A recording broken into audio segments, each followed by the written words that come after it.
Good good afternoon, everyone. Good afternoon, Can you hear me okay? Yeah. Can you hear me? Can you hear me? Hello, everyone in Zoom world. We're just waiting for Lexi, Gaga, Richard, Rick, two dogs to be ready here, and then we'll get started. Can you hear me?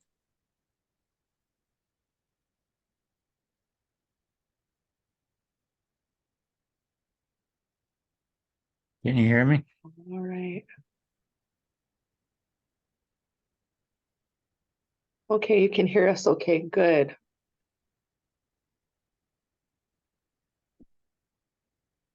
Thank you, Carissa. Susan. And you can hear him? Okay. I must have something going on with my mic here real quick. Hold on one second.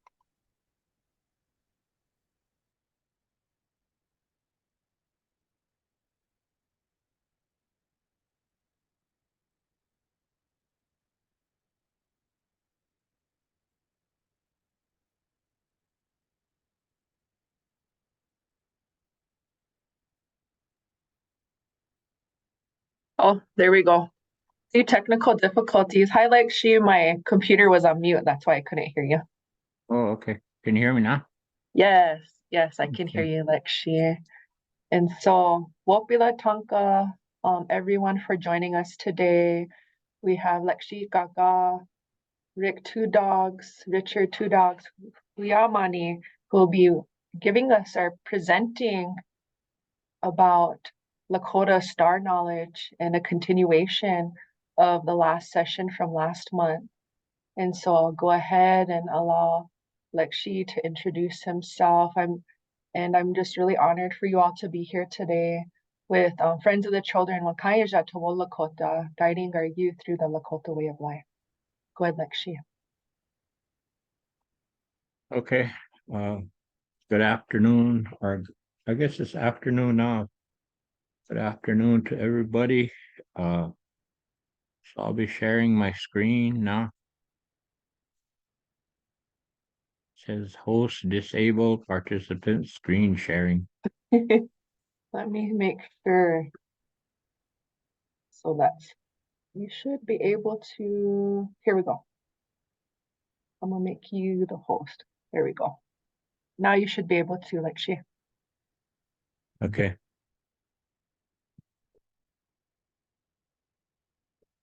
All right. Can everybody see that? Yes. Okay. So a lot of you might not have joined the first one, so I'll kind of start from the beginning again for those of you that weren't here. And this is in our language we say Wichachpi Wichoyake. So it doesn't really say Lakota star knowledge, but uh, it means the stories of the stars. So uh, I heard again, I'll reiterate again from the first one.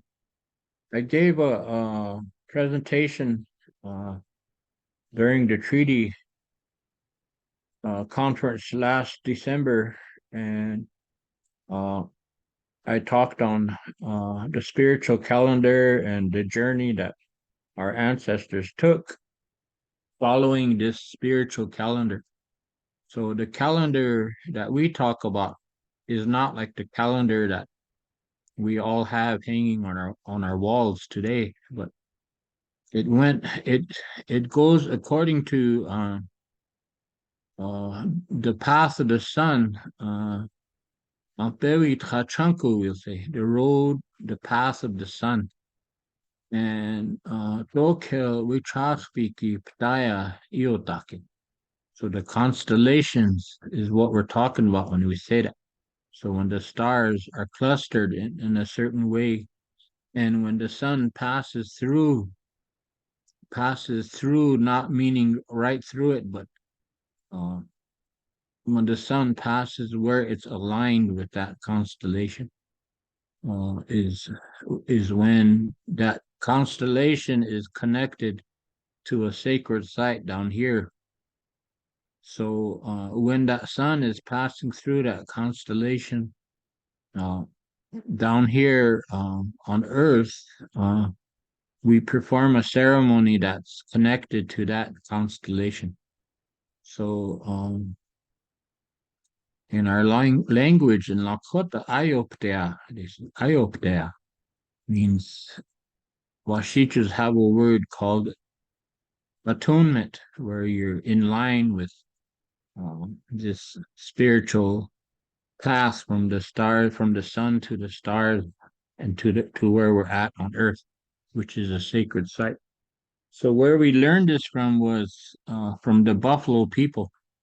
So we followed them for sustenance. They gave us shelter and weapons and tools, and of course we ate their flesh to survive as two-legged as the human beings as we are. So there's a story about how there was a race around the LakЙol, the He Sapa. In the older way to say LakЙol is Witapaha. So Wita is an island and Paha is a hill. So it would be called the island hill. And so whenever we tell these stories about how to race around the Lakｙls, and the buffalo raced for all the four-leggeds, and the bird called the magpie raced for the humans. And a lot of you probably heard the story about how the magpie sat on the rump of the buffalo, and right at close to the finish line, the magpie flew across and won the race. So if the buffalo won, then the humans would have became their food. But since the magpie won for us, then the buffalo became our food. And so I was telling this story to my grandchildren, and they said, "Grandpa, how would we become uh, the food for the buffalo?" So I said, "Well, the most logical way I could think of is we would have all died out for one reason, some reason or other." I said, so we would have went back to the earth, deteriorated, and then came up as grass. So the buffalo would eat us. I said, that's one way I could think of it. So they said, "Well, I'm glad that we won this." So I said, "Yeah, yes, and we need to thank the magpie for that." So in the old way of saying magpie, uh, we call them halhata, but the more modern way of saying people say is "Nkjekicha," they say. So that racetrack around the Black Hills is marked by a red trail, a red track, and our belief is that that blood came from the animals running from their hooves, and also the hemorrhage from their mouth while they were running. So if you look at a picture, and I have one here later on, you'll see the red tracks. But there's on the internet, there's a picture too of the Black Hills taken from 10 miles up from the satellite, and you'll see that you could see the red track on it too. So these stories were passed down generation to generation about the stars and how the buffalo followed them. So we followed the buffalo not knowing that they were already in tune with the universe.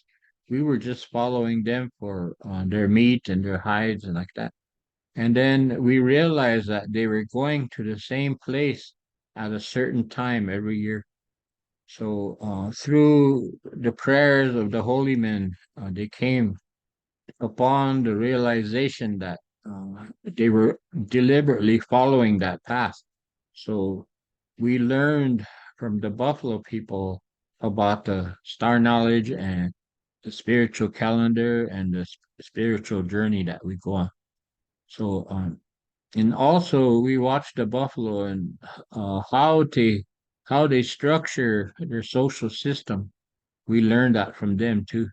So if you watch buffalo and if you threaten them, they will. The bulls or the stronger bulls will come out to the outside to confront the enemy. They put the females and the children and the elderly buffalo, the calves and the smaller buffalo in the center to protect him. So you have to get through those bulls to get to them. And so, and then like our society, they're a matriarchal society.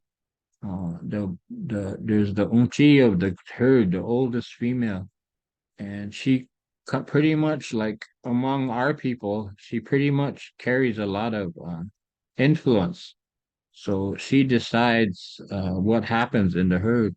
And one of the things is the Unchi buffalo does not allow the bulls to mate with their relatives, like their sisters or like that. So if that's not observed, this Unchi buffalo, with the help of the other buffalo, will drive that buffalo out of the herd. So they'll either dwell somewhere close to the herd or he'll go off and join another group so that they'll be allowed to produce, reproduce. So we learned that from them. So, and if when a buffalo herd of buffalo move, then when they're moving from one place to another, then the elderly, the children, and the sick buffalo determine the pace. So they're right in the middle, and there's some ahead of them and to the side of them and behind them, but they never hurry them along or go ahead and leave them behind. They stay right around them, and when those buffalo are tired and want to rest, then everybody stops. So we learned that too. So when we moved camp as a people, who determined the pace was the elderly, uh, the children, and the old people. So they never hurried them along or went ahead of them. So or left them behind. So these going back to these stories, so when we learned that from them, then we started to follow them and the spiritual path, and out of it came our different ceremonies through out history. Each ceremony came to us at a different time, and it was usually a time when it was of great need, like our story of the two young hunters going out and meeting this. They were looking for game, something to get and to feed the people, and they were looking for like deer, antelope, or buffalo, and they met this young woman out in the middle of nowhere in a wilderness, and one of them had bad thoughts about her. So the woman said, "Come forward and do what you're gonna do." So whenever he went forward, they were enveloped by a cloud, and when that cloud went back up into the air, then that man was a skeleton. Uh, but the other one that had didn't have bad thoughts, she told him to go back and prepare because she was coming and bringing a gift to the people. So uh, after that is when she brought the sacred pipe to our people. So even the story of that makes our connection stronger to the Pte Oyate or the Buffalo Nation or the Bison Nation. So uh, we have all these stories that are connected with the Pte Oyate, the Bison people. So this is a brief introduction of who I am. This is one of my grandfathers and his wife, and the famous Nicholas Black Elk, who wrote the book Black Elk Speaks. He's the one to the right of the picture. He's the shorter man, and my grandfather, Little Warrior, is in the middle, and then his wife beside him, and her name was Dora Cloud Horse. So this just explains how the sun and the constellations are coincide with our journey through the sacred sites. So our journey starts at a certain place and it ends at a certain place, and then it begins at a certain place and ends at a certain place every year, the 4 seasons. So sun and star constellations and time explains how sun is in a constellation and how the age of these ceremonies can be known from that. So what that's saying is that because it moves in a circle and the sun follows that path of the constellations as it moves, like say from uh, summer solstice, the first day of summer, it's at its highest peak. And then as time goes on, it goes back towards the center. And when it hits the center, that's when it's either fall equinox or spring equinox. And then, so this year on September 21st, and every year, right around that time, the sun passes to its point to this journey to the south. So it also passes what they call the equator and goes into the southern hemisphere. And so it passes through there and then goes to the south till we reach the summer solstice. And so that happens on December 21st. And then on December 22nd, it begins its journey back north. So this is something that went for thousands and thousands and maybe even millions of years back and forth. Journey to the south, come back to the north, journey to the south. So things that happen in history, you can measure the time by that, you know. So that's what that's how they say that the age of these ceremonies can be known from that. So when what is in the stars is on earth, and what is on earth is in the stars, is the belief of uh this belief unites the ceremonial map. So our people actually carried a map on a piece of rawhide, and on that map is the area of the Lakota where they journeyed and where they followed the path of the buffalo to the ceremonial sites. And so uh, it was always kept among our people. So that's different from the winter count. The winter count is that portrays the significant events that happen. Uh, so it begins in the spring at what we call Hihankagapaha. Uh, and that's the more everyday way of saying it. It's the ceremonial language. Everybody knew it as that, but the holy men they call it Wakyan Kawahochbi, the eagle's nest. I mean, the thunder's nest is what that place is called. And later on, when we lost the Black Hills, or the people occupied it illegally, then they named it Harney Peak after one of their generals who massacred a bunch of our people down in northern Nebraska along the Niobrara River. Along that area, there's a creek called Blue River, right? It's a tributary of the uh, Niobrara River, where a bunch of our Sicango relatives were killed or massacred. and a chief named Blue Thunder was killed there.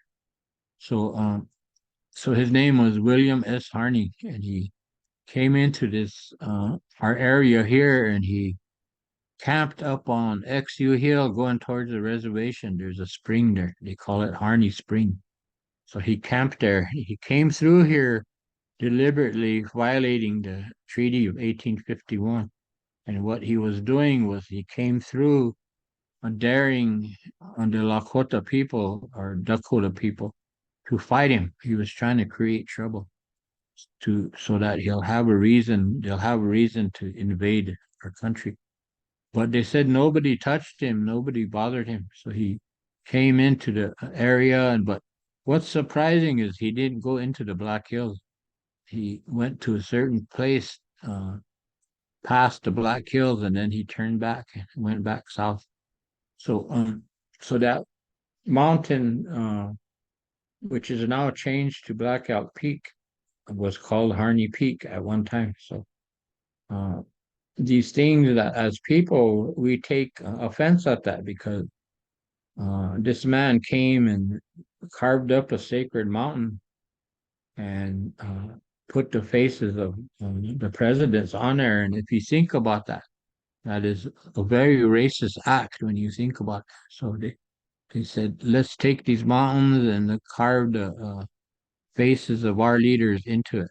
So uh, that's a form of racism when you think about it. And the man that carved those faces was a national leader of the Ku Klux Klan. A lot of people don't know that.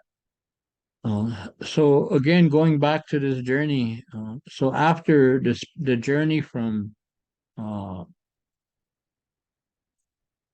Hihankagapaha, our Harney Peak, our Black Elk Peak, our Wakians Kawahokpi, they moved further towards where we're going to talk about is where Pe Sla is. So this is a kind of a graph of telling what is Machpea Ekta Wakhan, Makha Ekta Wakhan thing. So what is sacred as above, so below. So you can see that this concept is called Kapemini in our language. And what you see, the symbolism within this is you can see where the teepee, the structure of the teepee comes in there also. So that portrays the teepee symbolizes what is sacred above. It's also sacred below.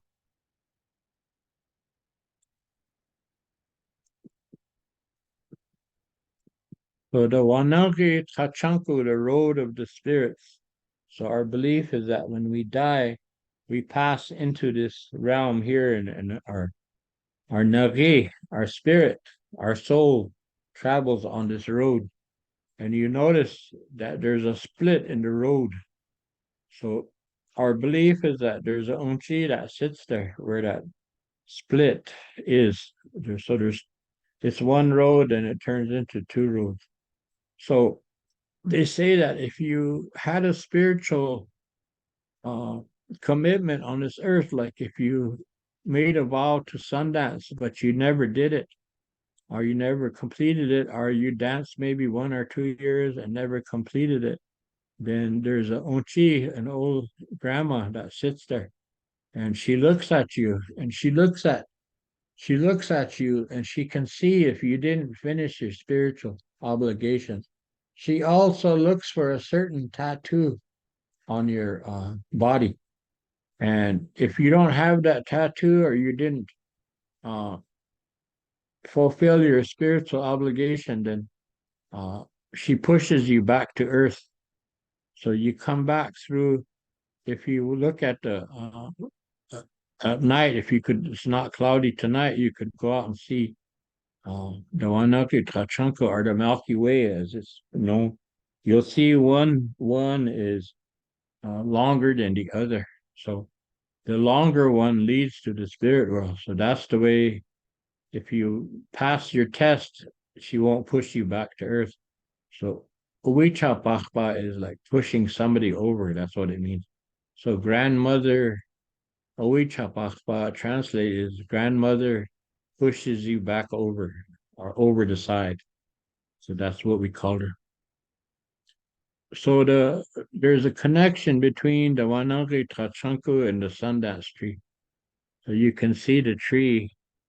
So if this man that runs the Sundance knows his vision and knows the teachings of the Sundance, then you can always tell a lot about a man when he conducts a Sundance if his tree is set the proper way.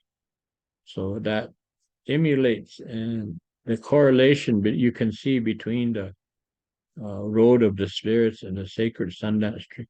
So where that branch goes across, where the cross is, where those branches are, then we believe that that's the thunder's nest. So that's where in the sky, the Wanagi Tachanku or the Milky Way, that's where the Unchi sits.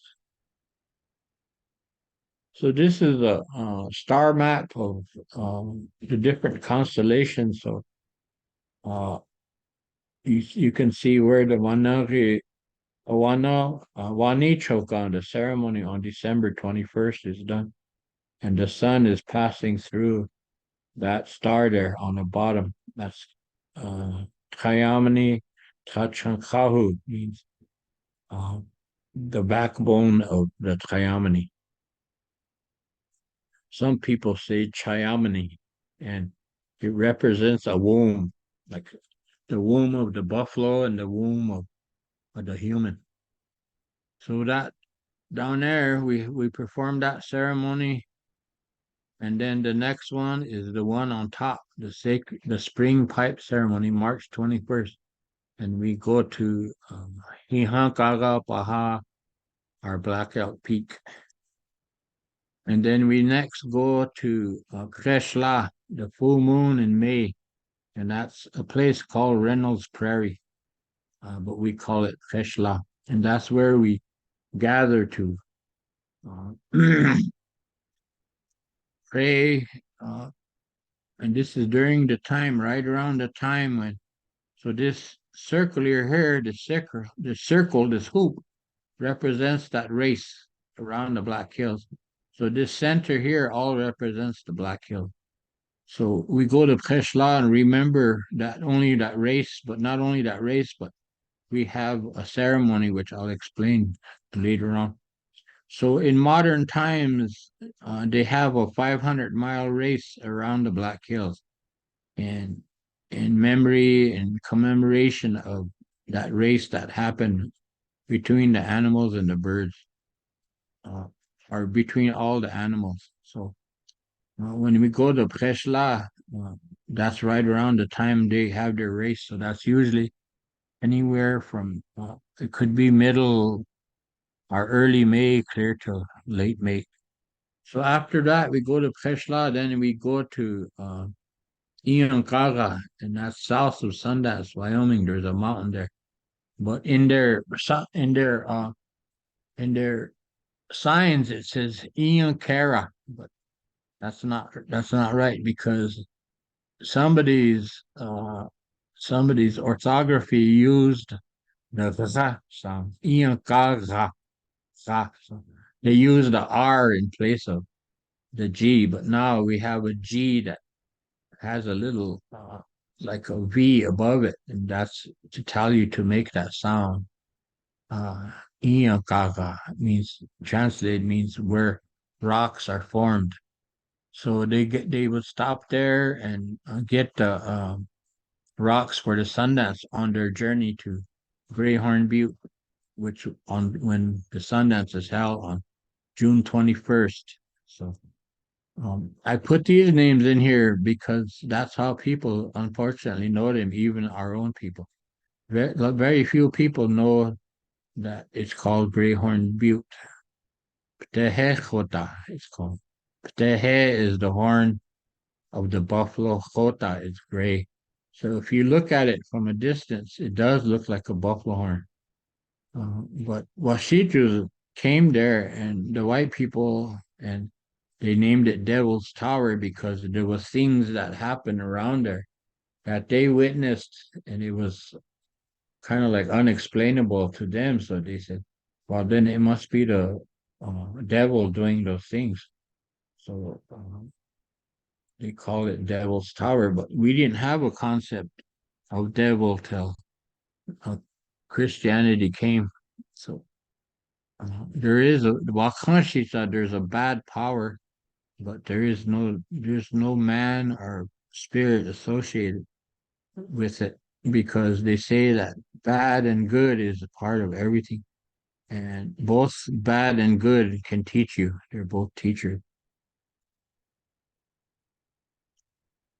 So uh, there's a teaching too also about in the middle of the Big Dipper is a star that they say you cannot see it unless you're with child, like a young woman with child. They said she can see the star. But if we go outside and look outside, and if you're not with child, then you can't see that star. And that star's name is Unchi Tomi, grandmother blue woman. And she helps with conception and pregnancy. And she's also there at the time of delivery. And she brings this young man, he's a little boy about 12, 13 years old. They said his spirit is called Weot Chahokshila, blood clot boy. And she brings him so that this mother at the time of birth will not bleed to death. Because in the past and even modern times, at the time of uh, when you give birth, at the time of delivery, you can hemorrhage to death. And it's happened even in these modern times. And it's happened so fast that uh, you can't stop it a lot of times, even in modern times. So they say, Wenopropa, Wenopropa. We is blood, Nopropa is to burst. So they say there's a saying that the old man would say, "We chunt e ikiela you happy." Our mothers came close to death, delivering us on this earth. So I remember back about, I'm not going to name the name, but there's a young woman that went into labor and they rushed her to the Pine Ridge ER. The baby was born okay, but the mother bled to death just within a few minutes. So that baby came onto the earth and the mother wasn't there. So blood clot boy, Weotraukshila, protects you against that. So a lot of young women that first are with child know that if they have the teachings from their grandparents or grandmother, then they know to make offerings to these two spirits, Unchi Tromi and Weotraukshila. But in Sundance, we also make offerings to Weotraukshila too, because there's stories of men that pierced that actually bled to death. And I was told by an old medicine man one time that he said, if you give flesh offerings, it doesn't seem like a lot, but he said, if you're not praying in the right mind, you could bleed from that too. You could bleed to death from that. So you go back to this one here, you can see right where, if you could see my cursor, right there is Trayam Nipcha, Washicha call it Pleiades. So that's what this is talking about here, the head of the constellation. And in this, where I got this information was from the Lakota Star Knowledge book, because it says perhaps buffalo, Harney Peak, also known as Wichinchla Shakoni, 7 little girls. So this constellation here is the head of that. But what I was taught was that it was the womb of womb of a human or a buffalo. So it's not in our teachings. It's not an animal of my grandfather's teaching. So this is Hihan Kaga Paha imitating an owl view. But the ceremonial wording for it is Wakian Kawahochbi. the thunder's nest. So there we have the welcome back to Thunder people, Wakia Oyate, the Thunder people. So in our worldview as Lakotas, we call everything a nation. So the Thunder Nation, Oyate is another way of saying nation. And so we say the bird nation, Zintkala Oyate, the Pte Oyate, the buffalo nation, Shunkawakan Oyate, the horse nation, like that goes on and on. So this is where Keshla o Kishlaya Elbo Wachwala. So peace at the bare spot. So Keshla, Albert Whitehat translates this as bald and says it is a place to prepare for spring, as a time and place to conduct a wiping of the tears ceremony with all creation. Buffalo tongue, water, and bird seed are offered to the birds and all meat eaters. So some of you have been a part of this journey to this place you call Pe Sla. It's not called that on the map. It's called Randall's Prairie on the map, but we know it as Pe Sla. And I heard different stories of how there's people that call another place not too far from here called Pe Sla too. So I had my cousin say, "Gee, I wonder who put that metal pipe right in the middle of Pe Sla." When we went up there to make offerings, there was a pipe there, and it has uh, engravings on the top of the pipe. It's kind of like it sounds like it's part of a geological survey that someone did. And so I said, "There's no pipe on top of Pe Sla." He said, "Yeah, it's right there." He says, "They're going to a different Pe Sla as far as I know." But this is where my grandfather took us when I was a boy, and this is where he called Pe Sla. So not to sound biased, but I'll rather listen. I'll rather believe a man that was born in 1866 than anybody else, because he lived before the reservation time, and he was there. They made this journey when they lived freely without the being on a reservation. So you can see kind of partly uh, the racetrack around the Black Hills. So was taken at sunrise from a satellite. And then this picture was taken from 10 miles up from a satellite, and you can see the racetrack better here. And you can actually see the reddish clay around the racetrack. So right here, right in the middle, that bare spot is where Pe Sla is. So that's where we journey to make these prayers. And then you can see probably Buffalo Gap somewhere right in this area. And then you can see Bear Butte up over this way, somewhere in this area, probably. So it looks like to me, some people say it looks like a human heart, which it does. And some people say it looks like the head of a buffalo. So you can see right in that area there, it looks like an eye. And then where Pe Sla is right, supposedly geographically right in the center. And then, so that would probably be where the horn of the buffalo would be. So it looks like both. It does look like uh, a buffalo uh, head and also a human heart. So this would be the heart, and up here will be where the arteries go out of your heart. So how did, always wonder, how did our ancestors know that?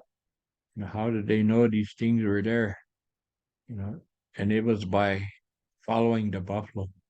So they would take them to those places every uh, every winter, spring, summer. So they made that circle of prayer. Then they went into their winter camps. One of the favorite winter camps of our people was just moving a little bit south, too far, not too far, but just moving south a little bit. I heard from my grandpa that our people used to go and camp along the Platte River. So that's where Scotts Bluff is, Bridgeport, all of that area.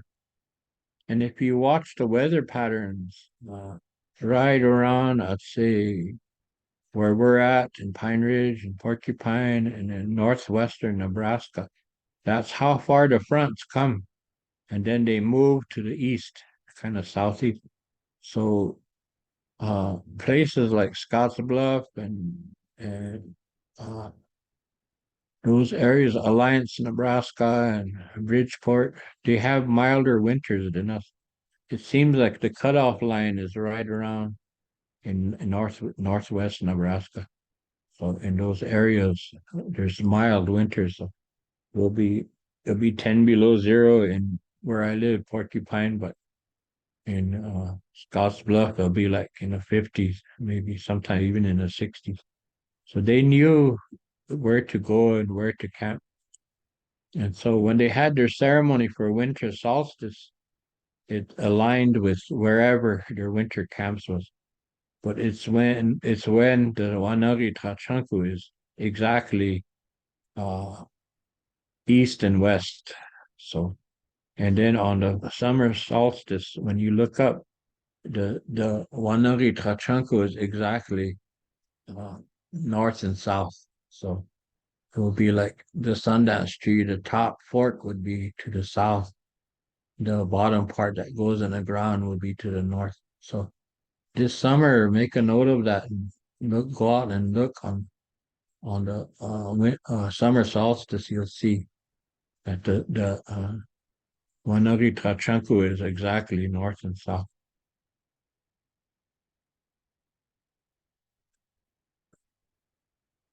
So this is a picture of Iankaga, the hill made of stone. Uh, we would go there in early June and on our journey to Dakota to do the Sundance. They stopped here and they made offerings, and this is where they gathered their rocks. And there's a story about how the people were sick one time when they were roaming through here, coming through here. Uh, so man had a dream to go on top of that hill.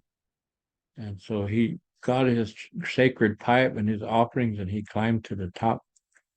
And that's where he was given the inipi, the sacred sweat lodge, on using it as a intervention for sickness and mental, like say depression and anxiety and like that.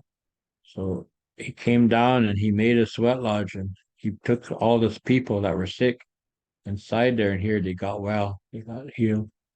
So uh, this shows that they say that the inipi is an ancient ceremony, but um, it if you read in history, they said we were around Michigan and all of that, and that we made our way back this way, and the Ojibwe Anishinaabe people chased us out of Minnesota, but whenever we received Inipi as one of our sacred rites, we were in this area.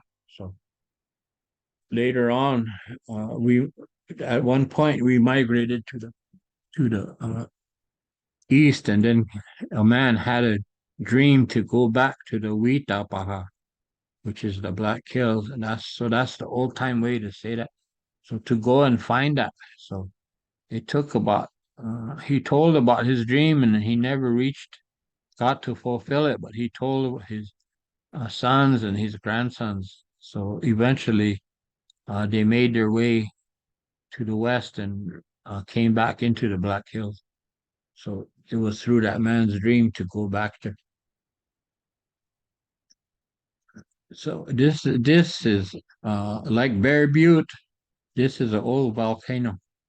So that's why the rocks are good. They're volcanic rocks.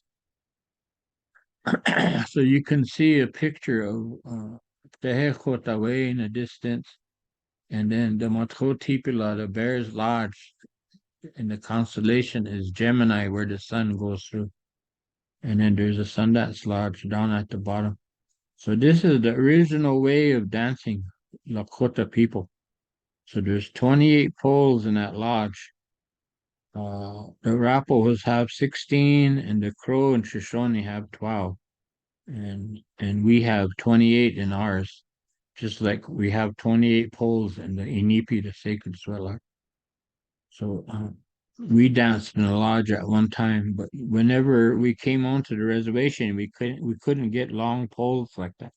So we adapted by making the arbor. So that's how it is now. And people, the young people especially, think that that was the only way we always danced. But it was because we couldn't get those long poles. So those poles are probably the longest are around 55 feet. So you can't get those around here, only like in the Bighorn Mountains or the Wind River Mountains in Wyoming and the Bighorn Mountains in Wyoming. So if you take 55-foot poles and set them, the tip goes a little past the center. So that lodge could probably go anywhere to 60 to 80 feet across. So, but you can't find poles like that in the Black Hills. In the Black Hills, there's poles that aren't that long. So you have to have special type of poles. So this is the graph that shows the path of the sun. So in the summer solstice, June 21st is when we gather at Tehekota and then have the sun dance. Then from June 22nd on, the sun makes its path to the south. And then on September 21st, it reaches the center. September 22nd, it passes the equator and goes into the southern hemisphere. And then it makes a journey all the way to December 21st, the WichhoÄan ceremony. And then it moved its way back up again until it reached March 21st. Then we have the welcome back of the thunder at Lakιακოლ ceremony. And then we move back again towards the top, the uppermost path of the sun, and it reaches the highest point on summer solstice on June 21st. So the sun actually passes over where Tehekota is. It comes up. So they say that when they had their sun dances there, the sun would come up and the shadow would line up with the butte there, the Tehekota. So everything was lined up. So the old Sundance site there, if you've ever been there and you go into the admission gate there, and then you turn to the left, there's a giant prairie dog town there. That's where the Sundance was held before. And then now you go up around the butte and go to the west and turn off. There's a place back there where they allow natives to have inipi, and take their offerings and have their inipi, but they closely guard everything. And when you're done with the inipi, they say that we have to clean up and leave everything like how you found it.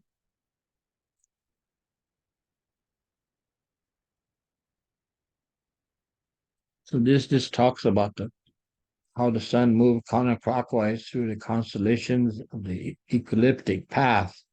So that's the path of the sun on Pewi Trachanku, what it's called. So it went from each ceremonial site to another, and each site correlated to a constellation.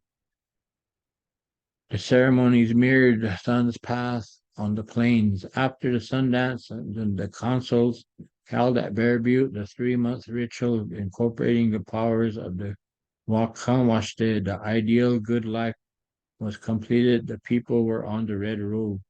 Their will individually and collectively was now attuned to the Wakhan. So that comes from the book, uh, the Star Knowledge. And this man named Ronald Goodman came and interviewed a lot of the elders and came up with this book along with a guy named Stanley Redbird, who acted as an interpreter. So they went and they came to Pine Ridge and they interviewed different holy men too to get a clear picture of this process of following the uh, sacred sites and the ceremony.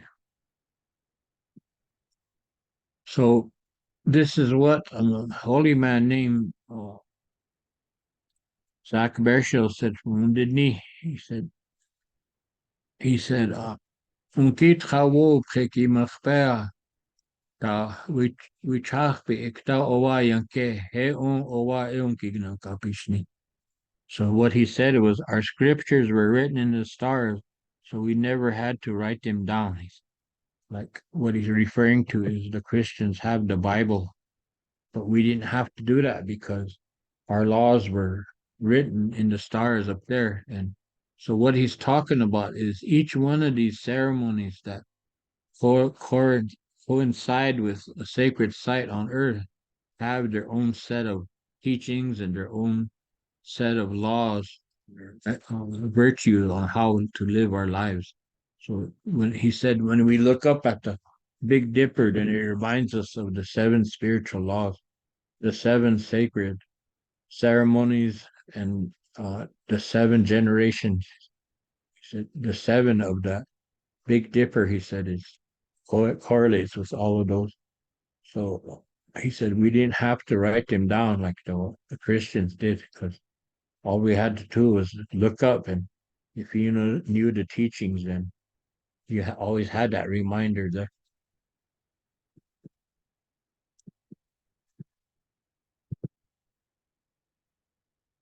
So in the fall, on the first day of fall, Danyetu, which is translated to the time of change, Yetu is the time of Dan is like a change, turning something over. So, like say you took a shovel, pushed it into the earth, and you bring it up, and you twist, you turn it and spill it out. Then it's called Yuptaya, turn it over. So Patayetu is the time of change. So we're going through that now as you see the leaves falling and the days are getting shorter, and uh, all these things is changing. And so uh, that's when we went to uh, Matropaha on September 21st. And then they gathered there to plan for the coming year and the next seven generations. So the last great gathering in where they said the whole Ocheti Shakoni came was in the 1840s. And the reason they gathered is they knew of the encroachment upon their land. So what are they going to do? So they actually made a plan there. A certain Dakota bands were given a certain area to like be the gatekeepers and not allowing people in.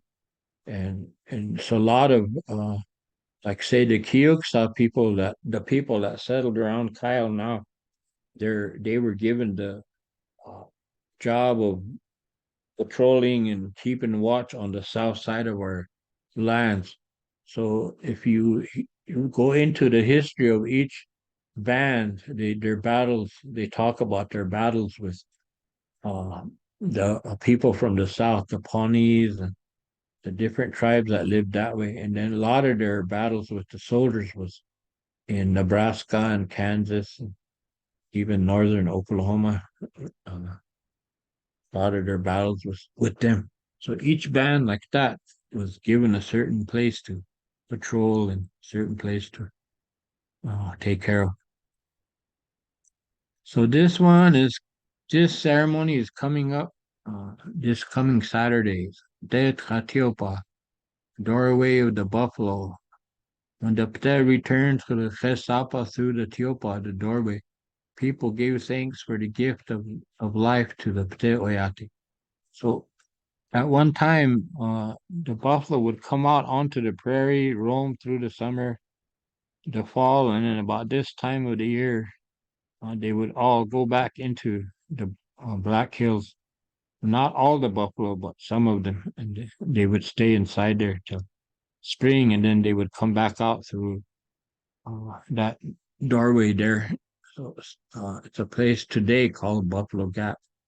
So there's a little town over to the east from where this picture is. So this picture is taken from the east facing west, and the sun is setting right where the doorway is.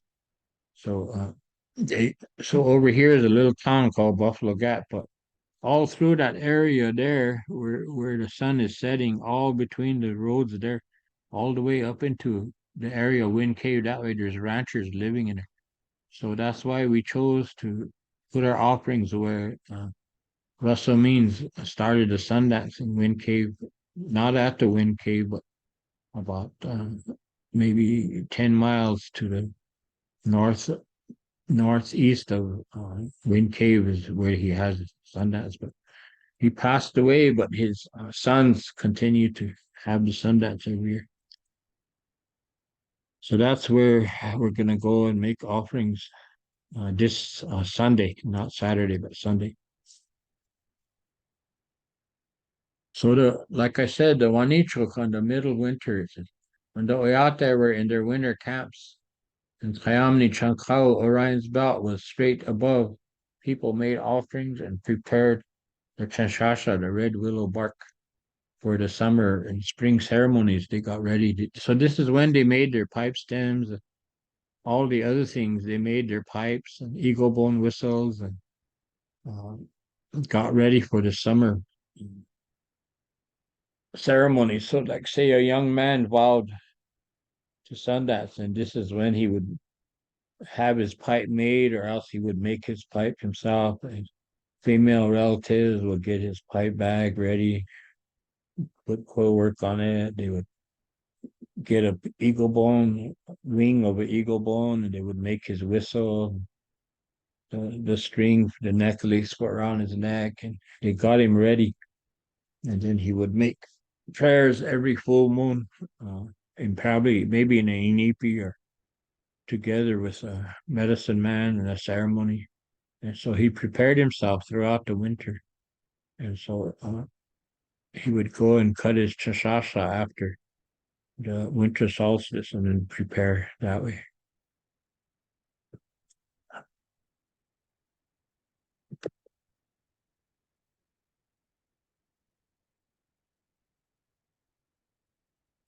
Oh, that's it. Oh, Pilama Yaye, Lekshi, Wopila Tanka for the beautiful teachings. And I just love to listen to you.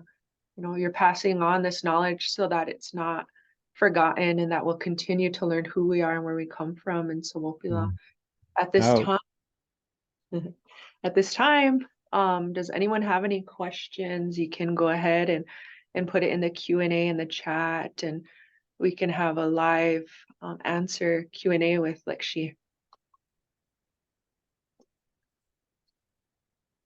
And Maybe so everybody went to sleep. and today, we do want to thank our relatives at the South Dakota Humanities Council. They made these teachings available, so we're able to, you know, have Lekshi provide this knowledge to our relatives publicly and to our organization. I will ask folks, there will be an email with a short survey. If you can please complete it. It does help us here at Friends of the Children-He Sapa or Lakota so that we can continue these teachings with Lekshi Rick. Wopila, they said Wopila Chie, Lekshi Jean said. Madonna Feather said, thank you, Uncle Rick. I love you, and I'm so glad to hear your story and voice. I'm praying for you from Cali. Oh, Wopila. All right. Well, until next time, our next teaching will be next month. We'll put it out on our social media site. We could also send it to the emails that registered for today's teaching and on our website with Friends of the Children-He Sapa. And so until next month, until later, to Lakshi Doksha Ake Wachion Kikte. Aho, Ruksha.